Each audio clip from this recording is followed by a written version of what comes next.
Mais bonjour à tous, vous êtes de plus en plus nombreux à suivre mes vidéos, mes observations de terrain. Et avant de continuer à vous emmener auprès des loups, j'avais envie de vous raconter simplement comment je suis arrivée là et pourquoi j'ai choisi de passer une partie de ma vie dans la nature. J'ai grandi avec un père militaire qui m'a un peu élevée à la dure. Et dès l'enfance, je passais mes week-ends seule à cheval dans la nature. J'ai sauvé un jeune cheval borgne qui est devenu mon compagnon fidèle à travers les forêts. Déjà, je grimpais dans les arbres, de grands arbres, parfois sans pouvoir redescendre, et je restais perché là-haut jusqu'au soir. Ces hauteurs ne semblant pas suffisantes, je passe mon brevet de pilote à l'âge de 19 ans.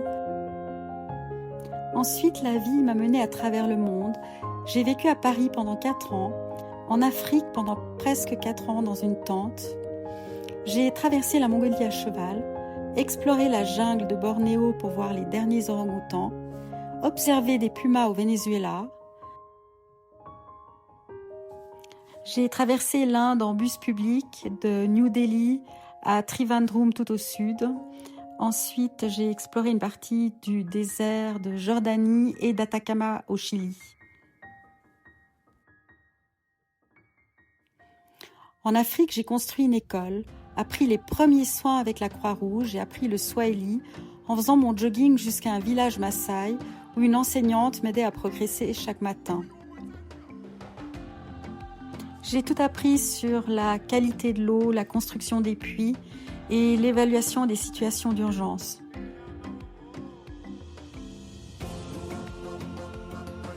J'ai passé de très nombreuses heures sous les arbres à écouter les femmes et les vieillards car enfin, ils nous apprennent tout. Vous l'aurez compris, pendant des années, j'ai beaucoup voyagé. Des lieux où la nature n'a rien à prouver, où l'humain doit s'adapter, observer et se taire. Bien que j'appelais les loups dans les forêts canadiennes, ils sont arrivés beaucoup plus tard dans ma vie. Mais l'appel de la nature, lui, était déjà là depuis très longtemps.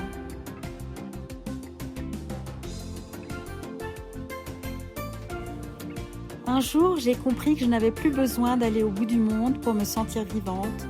Ce que je cherchais était juste là, derrière la maison, dans les forêts, les clairières, les éboulis. J'ai recommencé à sortir seule de plus en plus souvent, à marcher la nuit, à écouter. Et petit à petit, les traces sont apparues, les odeurs, les pistes, les rythmes, puis les premières preuves de présence du loup.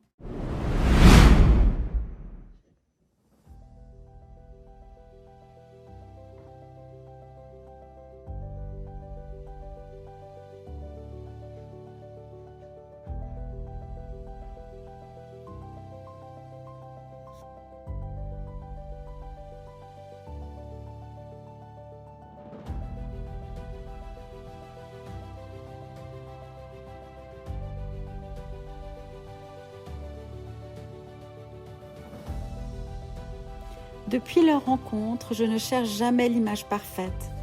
Ce qui m'intéresse, ce sont les traces, les voies de la forêt, les équilibres fragiles, ce que le loup révèle de nous. Je ne suis pas vidéaste de formation, j'ai commencé avec ce que j'avais. L'idée à la base n'était pas de créer une chaîne YouTube, je voulais simplement documenter, garder une mémoire. Et puis vous êtes arrivés, vous avez commenté, encouragé et partagé. Votre présence me pousse à continuer, à apprendre, à faire les choses correctement. Je filme avec modestie, je raconte seulement ce que je vois, ce que j'entends et ce que je comprends. Si je montre peu les loups, c'est volontaire. Le respect passe avant l'image, la distance avant la curiosité et l'observation avant la capture. J'essaie de rester dans cette ligne, être là sans déranger, apprendre sans envahir. Ce que je cherche, ce n'est pas le loup lui-même, c'est la relation entre l'animal, son territoire et le temps. Merci à vous d'être là, merci pour votre soutien, vos messages et votre confiance.